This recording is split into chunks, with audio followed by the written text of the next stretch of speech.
And now, you're tuned in to RBLR, the home of Tampa Bay's Reveler Sports.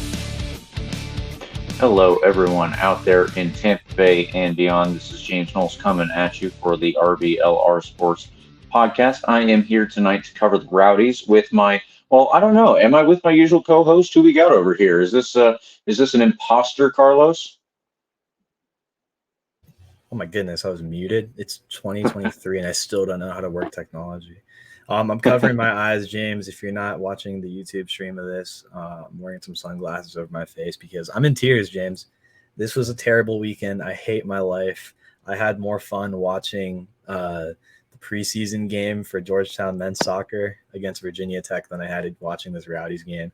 You didn't even mention the Rowdies, but that's the elephant in the room. We're going to talk about it in a second. I'm worked up. I'm fired up. I'm crying. This is terrible. I'm in panic. I'm not in panic mode yet, but there's a lot to talk about here, James. Obviously, there's been a lot going on. More importantly, I'm alive. The weather's great outside. You're alive. You're looking great. How are you? What's going on down there in Tampa Bay? Yeah. So obviously the Tampa Bay Rowdies aren't helping us out, but outside of that, soccer was okay. Last night, the U.S. men's national team won their Nations League game, and today, somehow, Scotland beat Spain. So my dad and I have something to celebrate on that side, and maybe in a couple of months we'll see Scotland qualify for their second major tournament in a while. But yeah, let's stick to the task at hand, Carlos. We're gonna wanna get away from it, but I don't think we should. We need to cover the Rowdies because actually that's just the name of the show, isn't it? We can talk about other stuff. I don't want to talk about the Rowdies today. Just talk about the weather. Let's talk about politics. Yeah. How about that? That's probably more fun. There we go. About. We'll have RBLR politics instead of sports. Yeah. No, listeners, we will not. We will unfortunately have to be covering the local sports team, and that being the local soccer team. Carlos, we'll do that in an after-hour special, I guess. Yeah. But I mean, honestly, today it might feel more fun to talk about whatever than the Rowdies. But that's a lie. I'm excited to talk about the Rowdies. There is a lot to talk about. We have a lot to break down. It's a good chance to kind of put our feelings out there. Kind of recap how we're feeling. Chance to interact with fans' voices, how the fans are thinking, what everybody's thinking on Twitter. This is gonna be a good show. So I mean, the results not great, but I'm excited to talk about I guess the trend of the season and what to look forward to here. Okay, well, let's try to do all of that tonight. This past weekend, the Rowdies went away to Charleston, South Carolina, and ended up losing 3-0 to the Battery. And it was not a good performance from start to finish, I would say.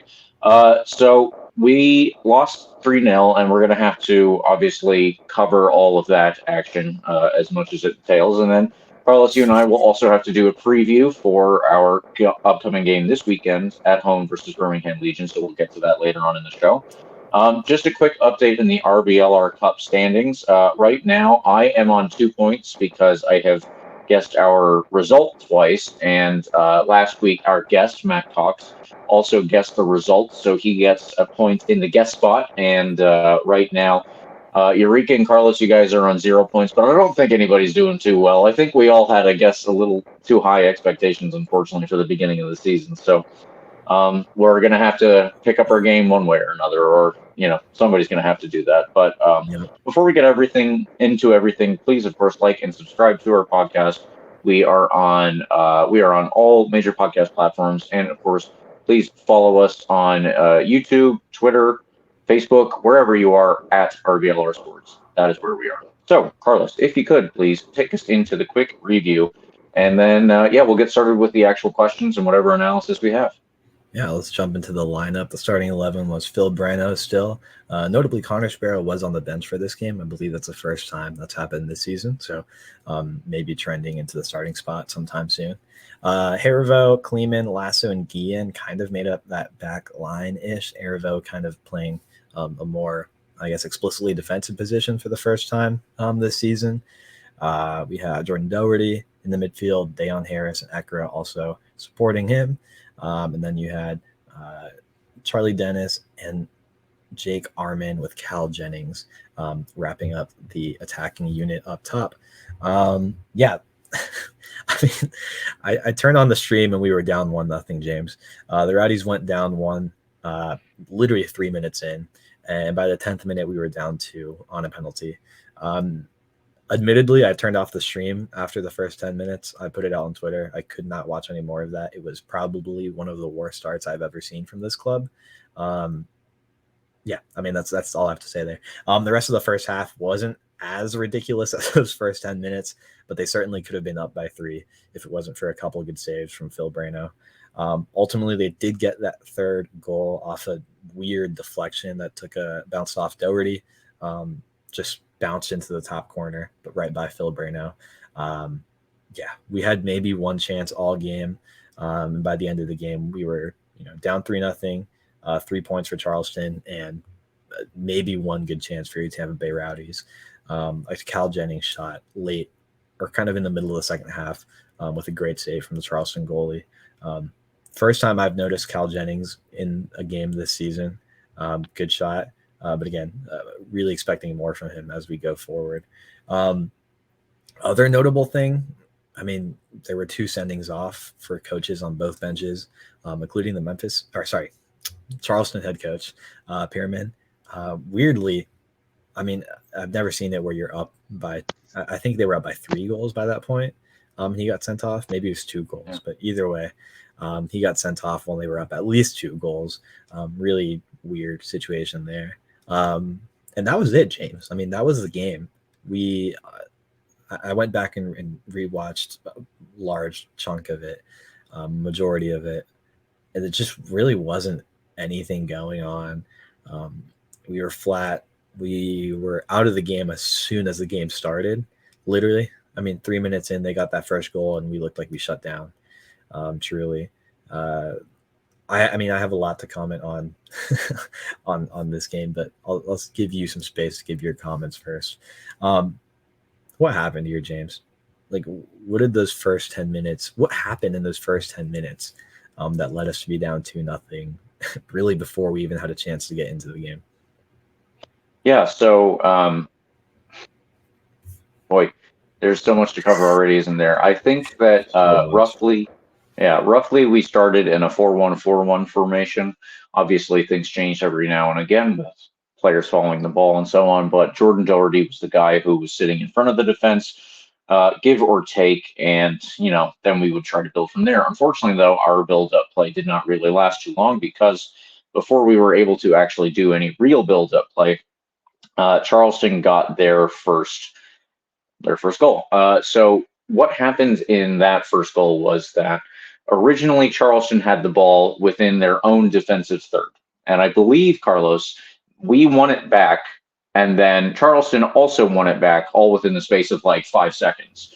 So we didn't really have the ball for too long. I guess our pressing there didn't really, obviously didn't accomplish the goals that we were looking for. But it is entirely possible that within those couple seconds that we had the ball, that was in Charleston's defensive third, some players recognized a chance to push up and get a goal off of the press, and then ultimately left their positions. Yeah. And then with all of that, Crawford just smacked it out.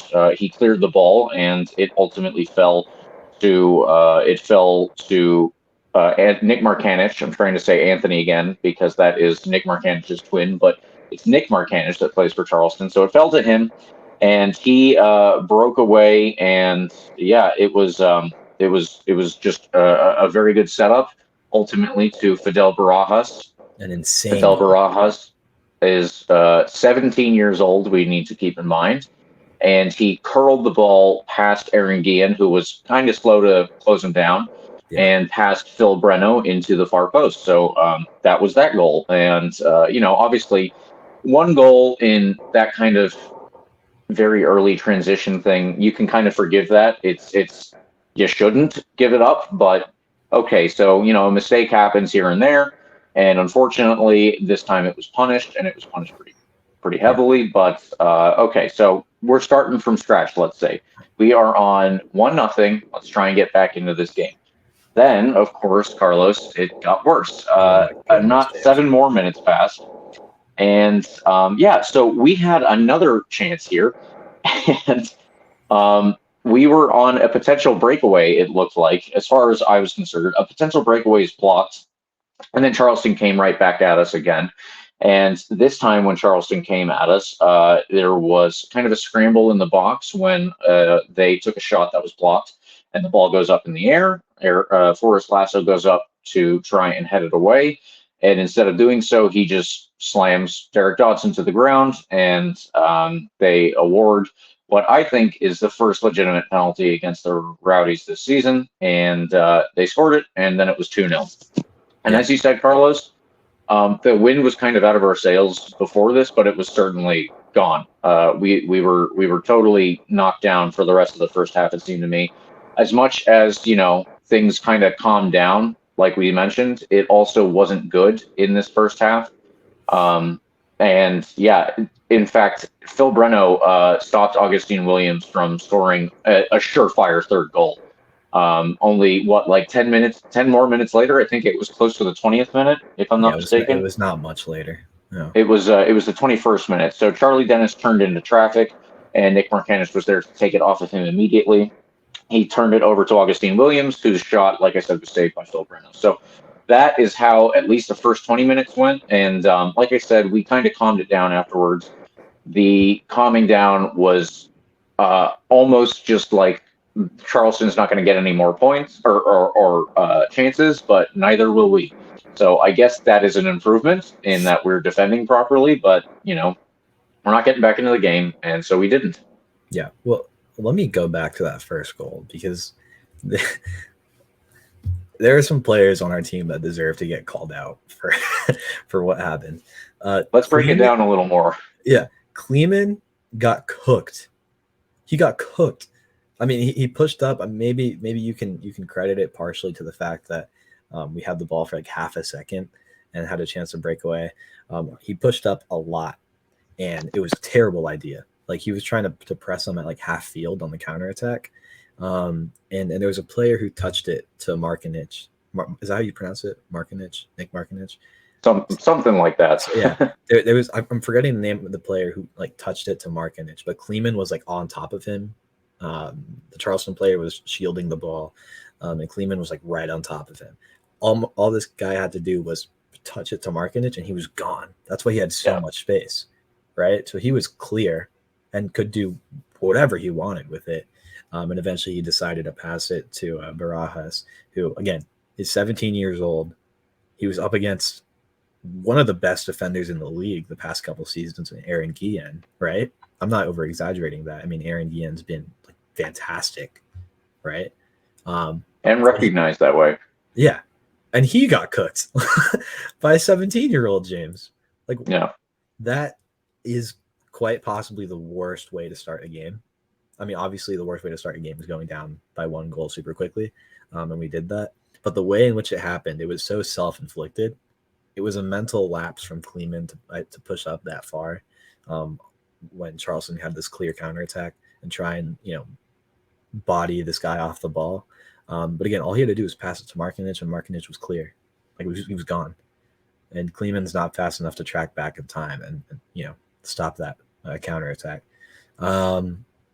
Forrest Lasso was back there too, but there was nothing he can do. He was watching the guy on the back post. I think those are all the players defensively that were involved in that play. Just like dumb. Like, it was a really dumb goal. It was a great goal. Like, it really was a fantastic finish. But the fact that they had that opportunity at all is so silly. And then the second goal, like you mentioned, it was a penalty, James, but I don't think we mentioned how dumb this was. Like, this was insane. Like, Forrest Lasso is a fantastic player, right? Like, 3-time defender of the year in the USL. Or is it 2-time? 3-time. What is he doing? Like, so Derek Dodson didn't have to do anything. Again, former Georgetown Hoya, so he's a fantastic player. But Derek Dodson just stood there. Like, he just took it. Forrest Lasso comes in and just pushes him. He uses both hands and just trucks him while the ball's in the air. Like, what's going through his head there? I'd love to go back and ask him that. Like, it's just an absolutely boneheaded move and a terrible decision. in the worst time, right? I mean, within 10 minutes still, you're giving them a free goal.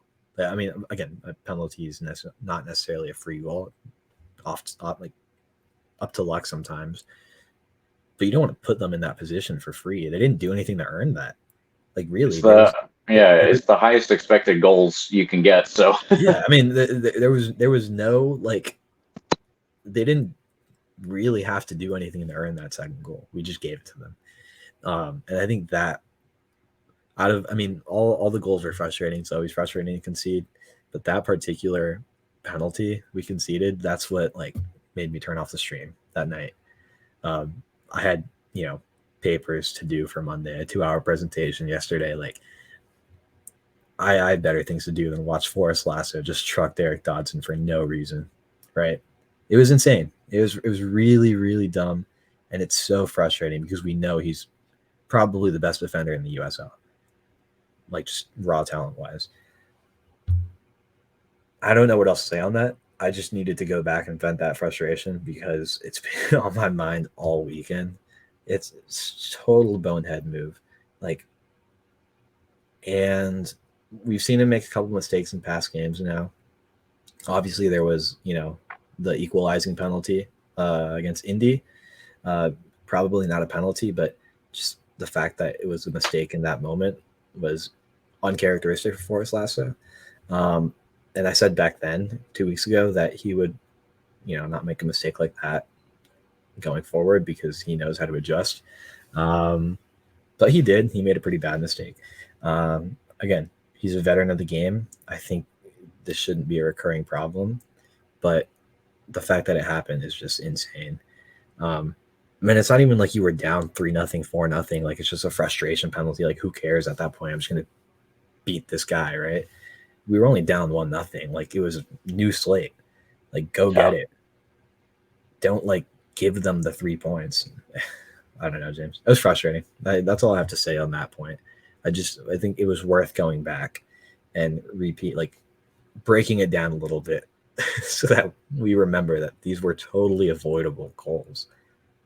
Well, I just want to say, I was taking notes on my phone as opposed to my notepad, which I should have been using. But anyway, up to here on my notes is all stuff for Charleston. So it's obviously it's a very bad first 20 minutes. And while we're on this little kick, I do want to take a moment and go back to that 21st minute chance. There, I said Dennis turns into traffic, and Markanich takes it off of him immediately. Markanich played it to Williams, and Williams was like essentially clear on net. So most of these, or these 3 chances, all either came up. Well, I guess the immediate penalty did not, but we were really losing on our transitions here, and that is where Charleston broke us down. And on the other side, we really didn't have a lot going for us because the only chances that we really were able to create in the first half were related to set pieces. So we did actually have a nice set piece play. After that was in the 23rd, and it led to a corner kick, which we also had a relatively good chance on. They were better shots than they were actually like good chances. They could have been nice if they were properly targeted, but doesn't always turn out that way, of course, unless you're Charleston, I suppose. But so Carlos, I guess that was kind of the first half. We should probably go into the second half here. One of my first notes before the second half is we've grown into this game, but is it too late? And obviously it was. But so in the second half, there were a couple of good chances, that we had every now and again.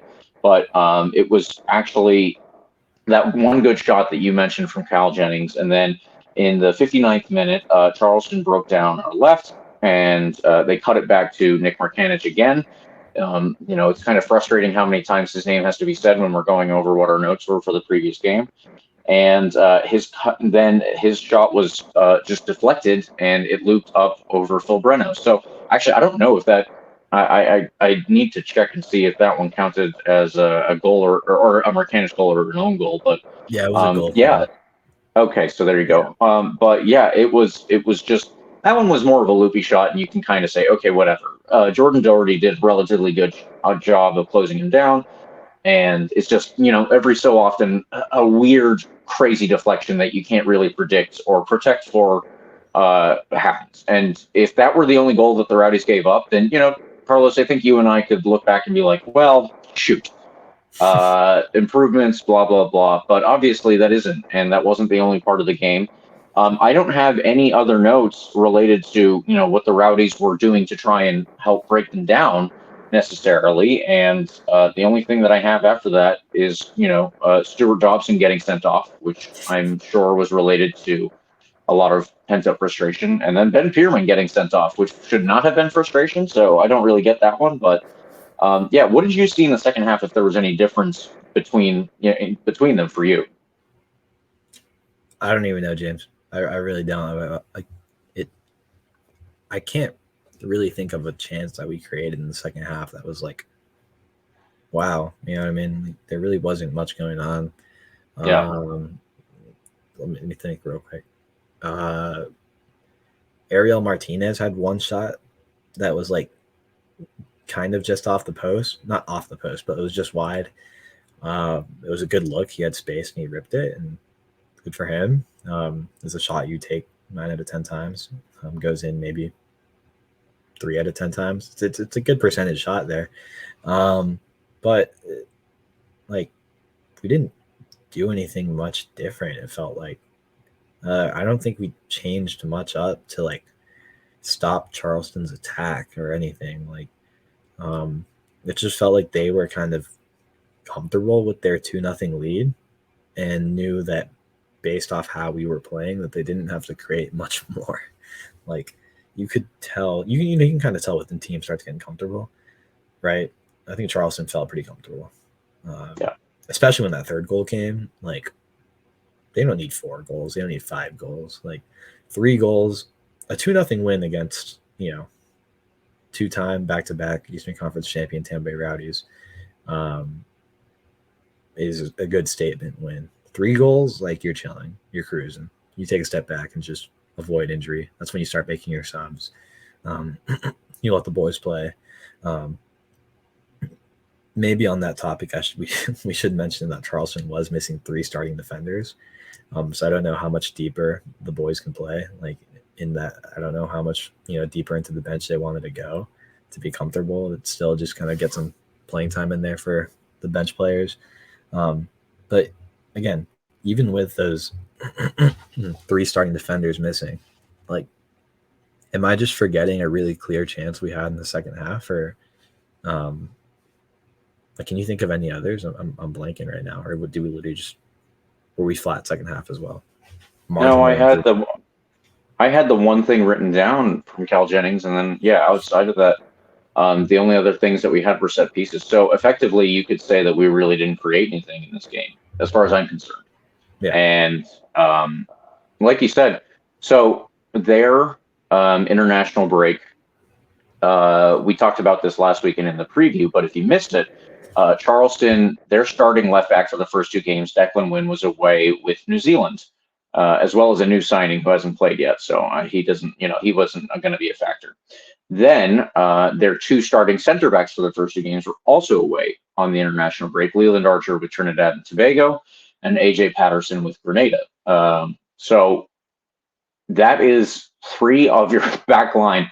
Imagine that. So let's say, imagine that our starting not our starting goalkeeper, but it would be just the same thing would be Aaron Guillen and Forrest Lasso, and we haven't had the same consistency. So let's say Zach Harrafo, who actually could play international. He gets called up for Haiti regularly. Imagine that those 3 guys are gone, and suddenly you also still look like a very good team. Like, we should be able to do well against Charleston normally, because I think that Charleston is a good team. Obviously, we talked about this and how Lee Cohen has built a pretty good roster out there in just one offseason. He's going to do that. He's Lee Cohen, but at the same time, you have the Tampa Bay Rowdies and all the pedigree that they have and all the pedigree and talent that we've brought in. And we can't do it against what are their, not their starting 11 necessarily.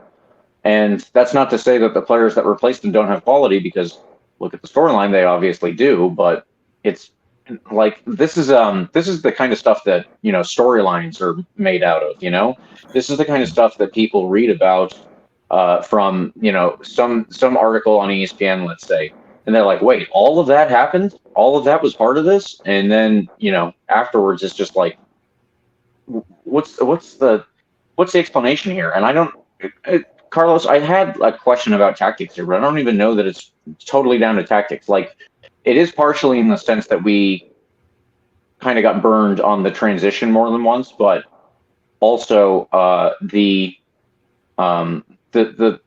it was more than that. I would say it was kind of like it just kind of settled upon the team that this wasn't going our way. It was like Very an air.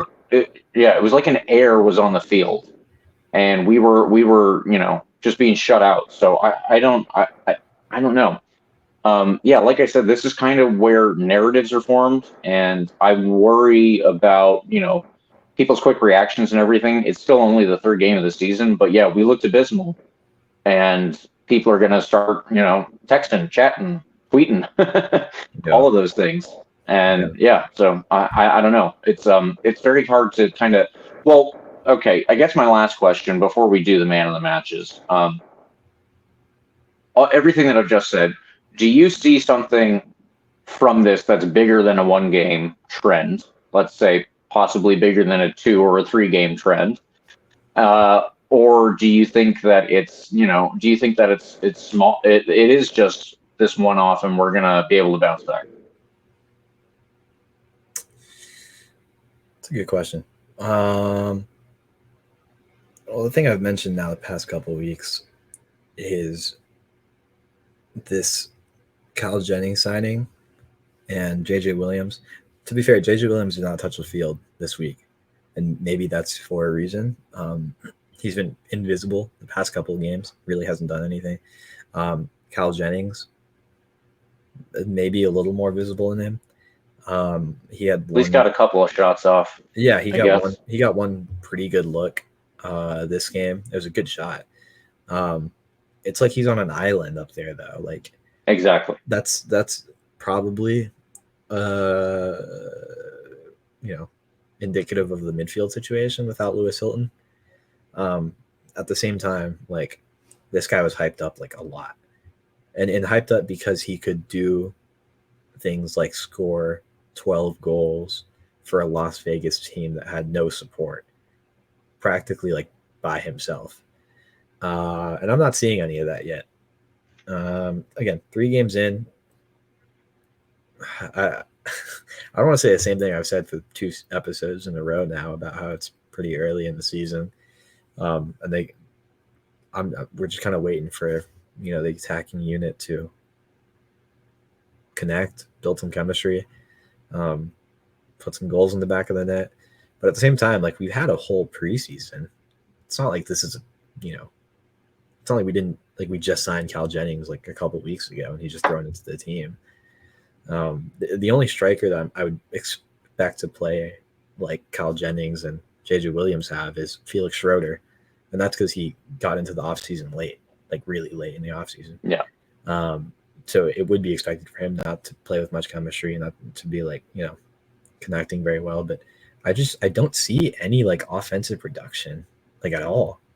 Really, in 3 games, there's been very little. We had one fluke goal against Indy, right? Just like random goal that fell to Jake Arman where he had an open net, a goal that should never happen. Like, I don't know how we ended up with that. Again, it was Jake Arman that scored that first goal. And then against Orange County, we had a corner kick goal, and that was scored by Zach Hervo. Kyle Jennings was actually visible on that. If I remember, he's the one that knocked the ball backwards with his head. He did. Yep. So, credit where it's due.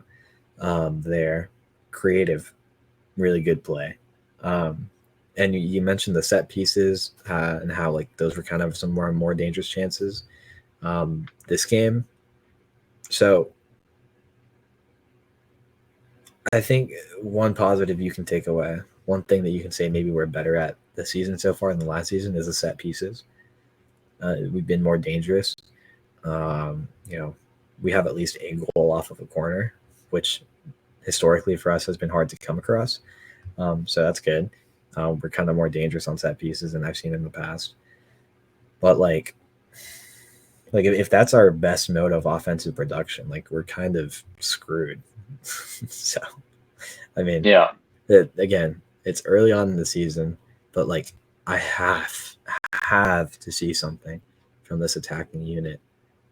Like, there's just nothing there right now. Like, really, it just feels like wasted hype right now. I'm curious as to why JJ Williams didn't touch the field, because he was probably one of the most hyped up players coming into the season. And we were, talking about him being just a body that can move and create chances and hold up play and whatever. Nothing. Dayon Harris, I forgot he played this game. Like, he didn't do anything. And I hype him up all the time. Like, he's a fantastic player that should be able to create chances on his own as well with his, like, just raw speed and vision of the field. I didn't see anything. Charlie Dennis, turned into traffic, like you said, and gave up a chance that led to a goal. And he's been probably our best player the past couple So weeks. far, I would say so. Yeah, and and that's not saying a lot. Like, really, he's played pretty well, filling in the big shoes that Leo Fernandez kind of left. I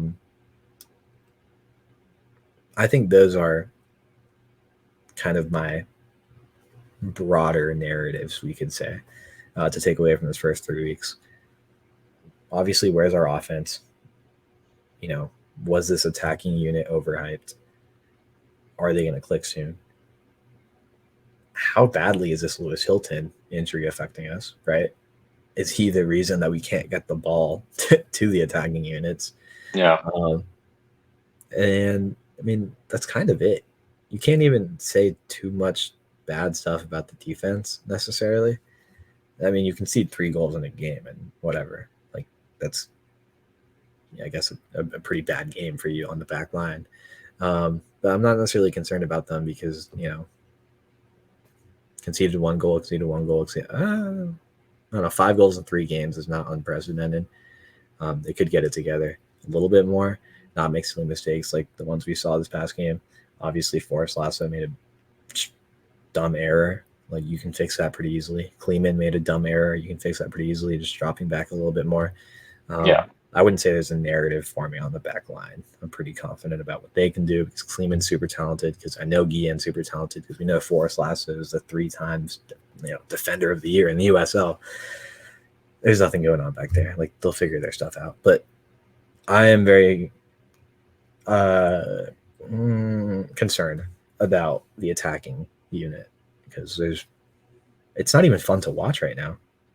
Like, I turned it off after 10 minutes. That game against Indy was boring, right? The game against OCSC was boring. Like, we had to just crawl back into it, and it was really kind of exciting when we scored the equalizer. But again, we expected more. The only reason that game was mildly interesting was because Orange County was dominating the game and probably deserved to win by 2 or 3 goals as well. They did, yeah. That's the only reason that game was interesting at all, is because of the the risk of not getting any points at all against a pretty bad team in Orange County. Those are my narratives. Right now, we're not very good. We're playing poor soccer. And I don't know why, right? Like, this is a really talented team based on the players on our roster. There's no reason we should be losing 3-0 to Charleston. Exactly. There's certainly no reason why we should be struggling and probably deserving to lose against Orange County SC. We have a big game coming up this weekend against Birmingham Legion, who's in first place. Not to touch on that too much before we get there. But if I'm a Rowdies fan, obviously I'm doing this show, I'm not very confident going into this next game. Like, there's just nothing. I haven't been shown anything that makes me feel like they're going to start clicking soon. And I've been saying that in past episodes. I'm just waiting for JJ Williams and Kyle Jennings to start clicking and building that connection. But 3 games in, 3 weeks into the regular season, you had a whole preseason. It just feels like we maybe needed like 1 or 2 more preseason games before we started the season. Like we're starting it really cold, and it feels like there's a lot missing still in terms of chemistry. Yeah. I mean, it looks like yesterday my IM soccer team lost 11-1, James. That's what it feels like. I had more fun playing in a game where we lost by 10 goals to a bunch of guys on the D1 team. That was a blast, by the way. Than watching this team right now. Like it's just there has to be, and I'm not saying it's going to be like that this upcoming week necessarily. There's going to be a moment where it clicks, I think, and it starts turning around. When that is the most important, because if it happens too late in the season, like what are we going to struggle to make the playoffs? Like that, I'm not saying we will. Like to be clear, because I think we should make it still pretty easily. Maybe it's too early to like put that question out there, but like it's just not. We're in a bad state, and eventually we're gonna snap out of it. It just has to happen sooner rather than later, or maybe we will struggle to make the playoffs. So I don't know. That was a long tangent that I just went on, but that was my purging of my emotions from the past 3 weeks. I don't think we're in panic mode. Yeah. I don't think there's any reason to be like we're washed. The club's over. But 3 weeks into the regular season, you should be playing decent soccer, and we haven't played one game of mildly decent soccer, or even like mildly entertaining soccer. Like at this point, let's say we haven't played one half. Yeah. I mean, that indie game was just so like it was such a stalemate. Maybe we deserve to come out with 3 points, but probably not. A draw is fair. OCSC. We deserve to lose. This game we lost. So I don't know. I've predicted a win all 3 games, and maybe I should predict a loss or something coming up so we can switch it up. Who knows? All right. Well, Carlos, with all of that being said, our last question for this is man of the match. I'm assuming you want to give it to JJ Williams for not touching the field. I mean, that's been his best contribution so far this season. So no, I'm joking. So a quick anecdote. Eureka asked me yesterday who I thought my man of the match was. And originally my answer was nobody. Like I don't think it's really worth giving anybody a man of the match just because everybody was kind of just equally like meh this game. Yeah. So I will say I think the clear man of the match is Fidel Barajas. Fantastic. He played just insanely well. This kid's 17. We don't deserve, like, we shouldn't forget that. He's definitely going to be, on to bigger and better things in the Charleston Battery very soon. So good for him. Rowdies man of the match. I said Arvo, but I wasn't necessarily like super convinced about that. Well, that's a fun graphic. I don't know what we're doing that already. Look at that. Zach Arvo over here somewhere.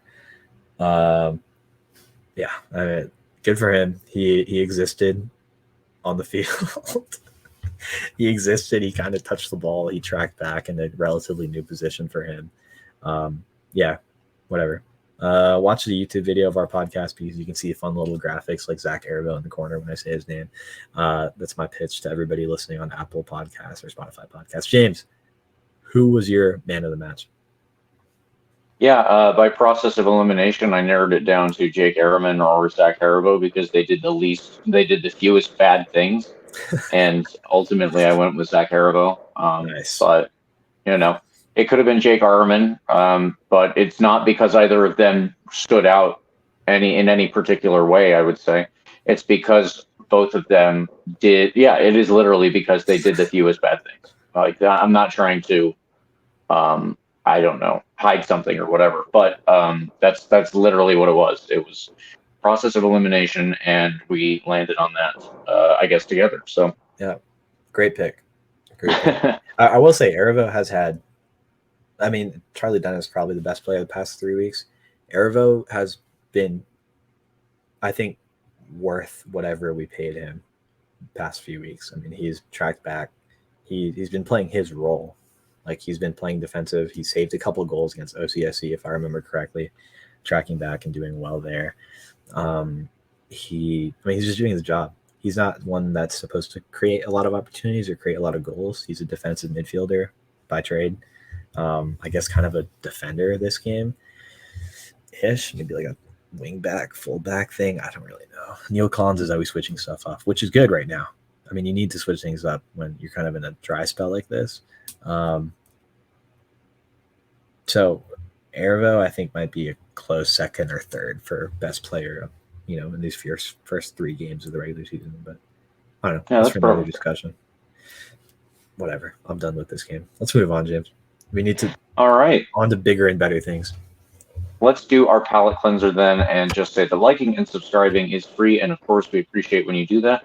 But if you think you might need some new threads coming up this year, please head over to shop.rblrsports.com and check out all the designs that we've got cooked up there. There will be a link in the description. And of course, if you would like to take 10% off, use the promo code COYR and you can do that.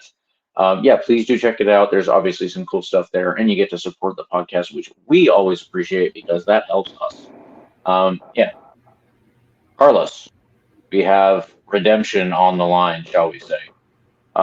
This Saturday night at 7:30, we host Birmingham Legion. So just as a quick update, I was on the Hammering Down podcast with Kaylor Hodges, who also does the USL show. And he and I talked about, actually, we mostly talked about the Rowdies as opposed to Birmingham Legion. But, regardless, that show will come out later and it'll be, up on all the same places that our podcast is. But he and I got to talking about, stuff.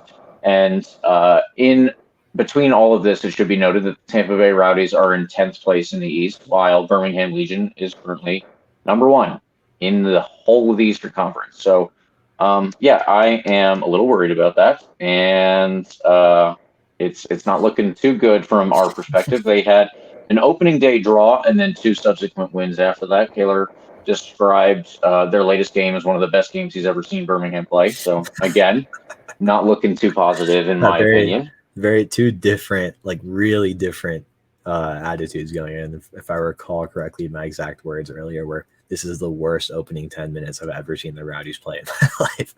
So, again, worth noting that these are going to be 2 very different attitudes going into this weekend's game.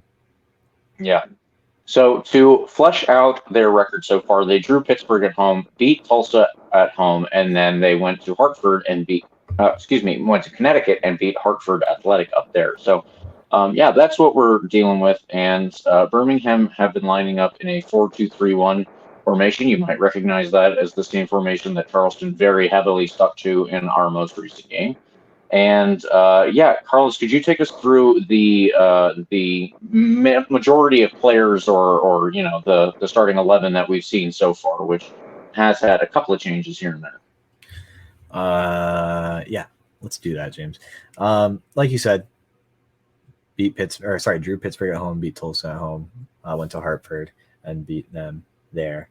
The lineup they've used, like you said, that formation in the 4-2-3-1 with Trevor Spangenberg starting in net, along with Alex Crognali and Fanuel Cavita starting in front of him so far. Anderson Asiedu has started all 3 games as well behind Juan Agudelo and Colin Smith and Tyler Pasher. Again, Tyler Pasher, a name to keep an eye on, one of the biggest names to note. He has 2 goals and 1 assist in these first 3 games. Fantastic player, a name we know pretty well by this point in the USL. And up top, speaking of names we know pretty well, Enzo Martinez. God, he's so annoying. And Diba and Wegbo and Neko Brett. James' exact phrase here in the notes we jotted down is rut-row. I think it's a great way to summarize that up top.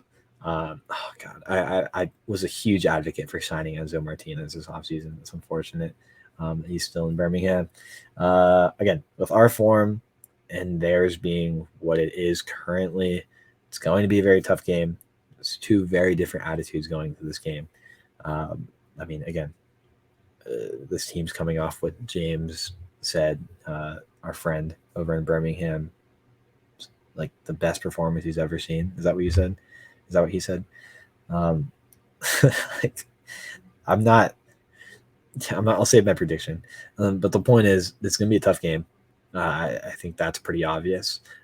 They're currently in first place. Like we said, they're probably, I don't know, 3 games in is it's tough to say like where they stand in like actual like quality in the Eastern Conference.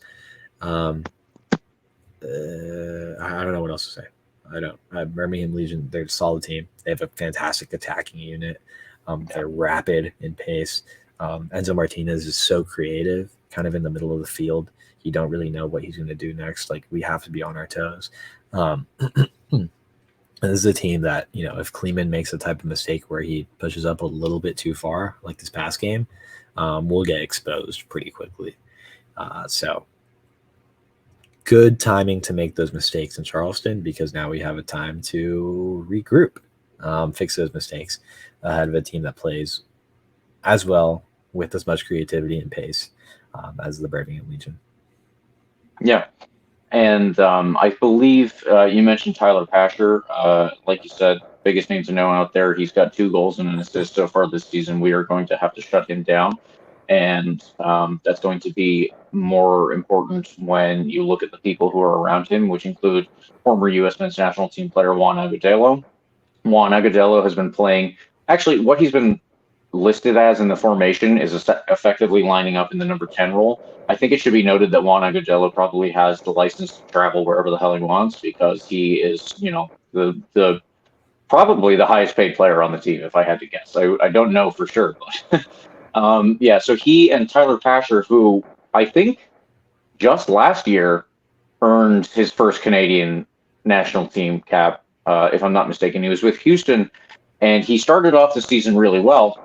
He earned a call-up to the Canadian national team and made his first appearance for them, but it kind of tailed off in terms of his MLS play, so he ended up going ahead and taking the step down to Birmingham Legion. But, that means obviously that he's going to be a very good player.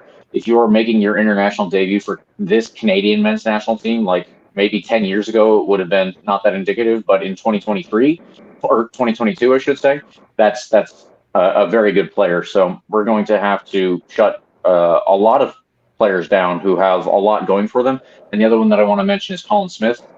Colin Smith is an FC Dallas youth player who is here, I believe, on loan.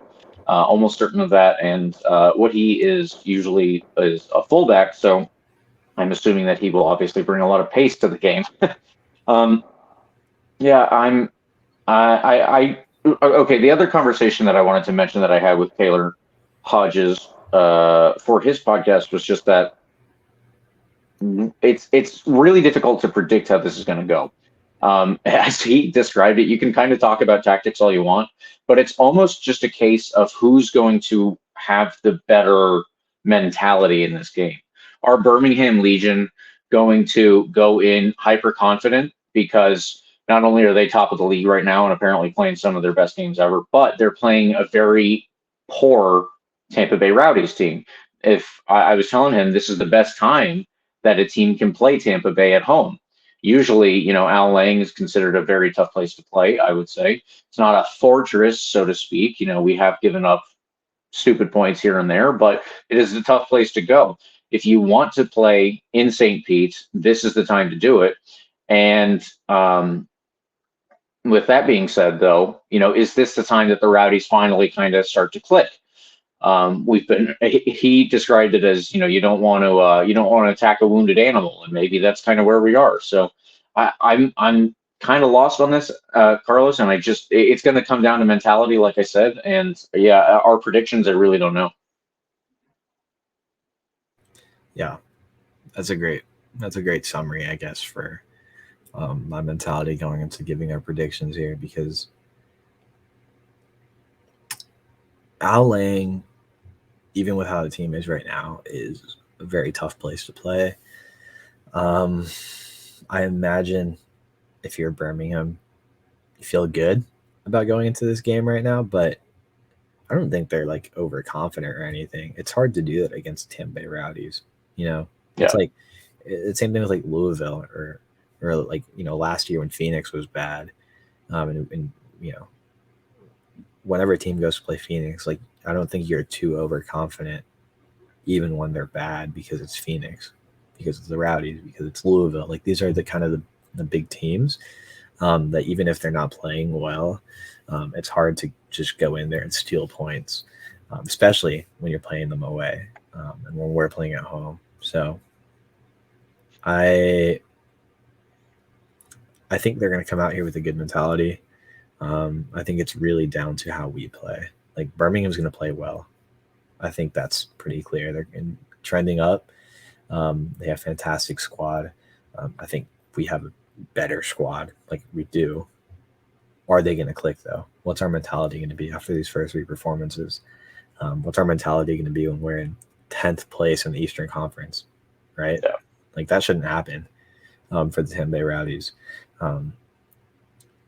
So that's I think mentality is a good conversation to have when thinking about how this game's going to go.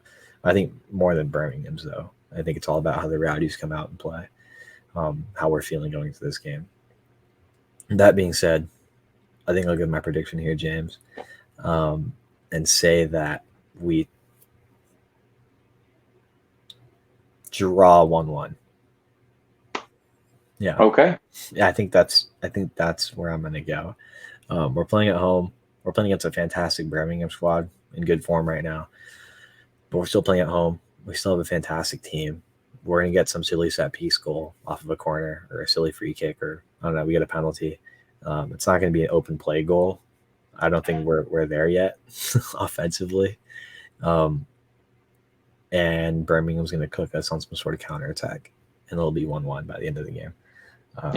We don't have enough in us right now to score more than 1 goal in a game. Is kind of where my head's at, and I don't think our defense is going to hold up a shutout against this squad, especially when we haven't done it yet this season. So against worse teams, so I think that's where my head's at. I think that's probably best case scenario in my opinion right now. Well, I don't really have a great explanation for this because, as I just said, I really don't have a super good feeling one way or another. Nothing is strong in me, so I'm just going to go with the first thought in my head, and that is a 2-1 loss for the Rowdies. It would suck, and that's not what I want to see, but I'm just, it's my first thought in my head, like I said. Producer Eureka has predicted a 2-1 win for the Rowdies, as has our guest predictor, which this week is Dan Endonino, formerly of the Unused Substitutes. He says a 2-1 Rowdies win. So I'm hoping they're right, honestly. But like I said, that's just the way that it's looking for me. So, Carlos, let's get into the extra time segment. I'm going to read through this first bullet point here, and then I'll give it over to you. The Skyway Casuals this week are running a canned food drive. So this is really cool. Please contribute if you can. From their Instagram, we are running a canned food drive on April 1st at the Turn 5 tailgate. Bring us your canned soups, canned fruit, canned meats, canned veggies, not green beans, they say. We also accept dry goods like crackers, peanut butter, and condiments. The tailgate starts at 4:30, and they'll see you out there. So please do participate. I am a big believer in this kind of stuff. You got to help out people when they need it, and people in this situation do need it. So please contribute the way that Skyway Casuals are. And with that, Carlos, I will turn it over to you. Yeah. Let me move into mentioning a game that I hope we win. The first game of the U.S. Open Cup is set for your Tampa Bay Rowdies. We will play Nona FC from Orlando of the USL League 2 on Tuesday, April 4th at 7:30 p.m., one day before my birthday. Very fun. We'll have a preview around that time because I think I can comfortably say that none of the Tampa Bay Rowdies fan base knows what a Nona FC is, or how they're doing, or what their situation is, or if they really exist. So that being said, I think that should be a game where we can kind of work some offensive production into what we're doing and maybe get things going. So I think that game comes at a good time, honestly. Tuesday, April 4th at 7:30 p.m. at Al Lang Stadium. I believe that game is included in the season ticket packages. So if you're a season ticket holder, that should be included already. I don't know what it looks like if you're not a season ticket holder. I'm sure, you can just buy a ticket and probably pretty cheap for a US Open Cup game against the USL League 2 game. USL League 2 team. They beat Club de Leon 2. I don't know if you saw this game, James, the team that they played against. The team they played against is listed as Club de Leon 2, like the number 2, implying that there's a Club de Leon 1. Also of Orlando area, I think. But that's all I know about them. And they won 1-0 despite being down a man. I mean, that's all I got on them. I don't have much of a scouting report yet on them, but just to note, that game is coming up Tuesday, April 4th. Always exciting time to start the U.S. Open Cup. You never know what team's primed for a good run. Maybe it's us, right? I've been waiting for that. I hope so. Got to be something positive right now, right? Sacramento went on a crazy run last year, and they were at best a mid-table team in the Western Conference. That's true. Like there's no reason why we can't figure it out sooner rather than later, and go on a run like that. Really, like there's not. Sacramento was not that great a team last season, and they went to the U.S. Open Cup final. So whatever. Quick note. Yeah. Yep, I would like to see it. So the next point that we have here is the FIFA International window is closing tonight. As I'm speaking, I believe Canada is beating Honduras, but in things a little closer to home, the U.S. men's national team won both of their games. Carlos, I believe Ecuador also played. Did you see how they did? Yeah, Ecuador had 2 games this international window. They lost 3-1 in their first game like 4 days ago, and then they won 2-1 in their follow-up game. Both games against Australia, both games in Australia, which is, I mean, a really tough place to go and travel for a couple of Lots of travel. Games. Yeah, a lot of travel. Crazy time difference. The game was at 4:30 in the morning this morning. Believe me, I tried to set an alarm this morning to wake up. I did not wake up. I woke up 10 minutes before the game started, and I went back to sleep immediately. Couldn't do it. Tried to do it 4 days ago as well, and it didn't work either. International window, always a fun time. Always takes some good players away from other teams, but I guess it doesn't help us sometimes. Whatever. Fortunately not. Fun international window, though. And the next point, Carlos, I believe is one for you.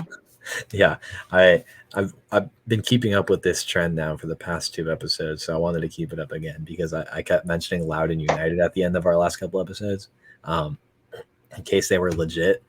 They had that crazy win against Memphis 3-1 away, and then they tied against San Antonio at home. So here's your weekly Loudoun United FC update, James.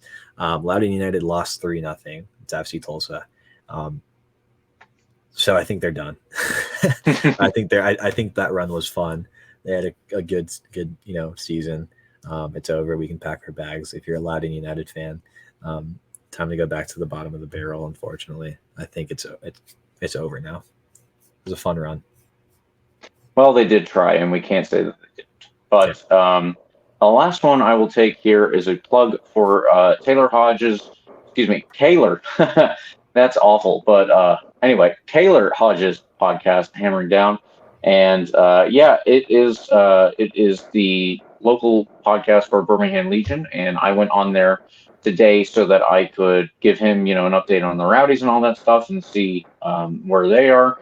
He is going to give the Behind the Enemy Lines segment for our article preview or our preview article. And I just want to plug that and say, listen to that. Obviously, I would say subscribe to it. And Taylor also does the USL show. As I mentioned before, he's really good on that. I mean, I don't know how they cover the whole of both the USL Championship and USL League One. Like, Carlos, you and I have enough trouble putting together a show that we are doing a 30-minute review and a 30-minute preview, but they do all of the games, or at least most of the games, I should say, in both leagues. It just takes a lot of work. So thank you, Taylor, for having me on, and I want to make sure that everybody tunes into that and his other show as well. And I think, Carlos, that'll do it for us this week. We have got through everything despite our misgivings about how it went. Please follow RBLR Sports on Instagram, Twitter, and Facebook at RBLR Sports. I am also on Twitter. I am at RBLR James K. Carlos, what about yourself? Where did they get to you? At Carlos GPA10 on Twitter. come find me. Come drop a question with hashtag #AskRBLR. Always good. One of the questions we got this week, James, is WTF is going on with the team this season. That was under the RBLR sports Twitter account. That was from at Matt Anon K, Rowdy Heart Tiger. I think I don't know. I think that's my answer to that question. James, WTF is going on with the team this year? IDK. I don't know what's going on. We'll figure it out eventually. I don't know what's going on. Oh yeah. Thank you, Eureka, for reminding me of that. I forgot I did that. I've also been kind of promoting my latest article for the student news magazine up here at Georgetown. Had a brief interview with the new head coach of the Georgetown men's basketball team, Ed Cooley. Fantastic guy and really driven to kind of bring our program back to great success. So I'll plug that as well. If you're interested in college basketball at all, Georgetown, a very historic basketball program that's just kind of itching for success again. I had a great time chatting with him. There's some good quotes in there. Kind of, show his perspective and where he's at going into this new season.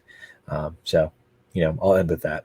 To getting back to great glory, right? To getting back to success. There we go.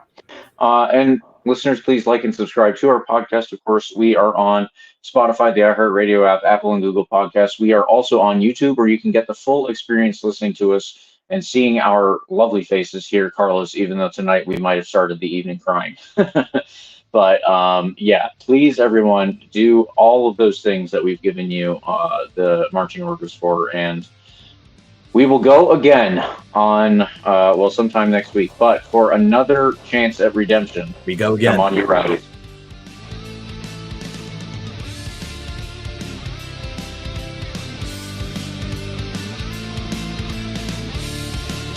Thank you for tuning into this presentation by RBLR Sports. On your way out of the stadium, please remember to like and subscribe.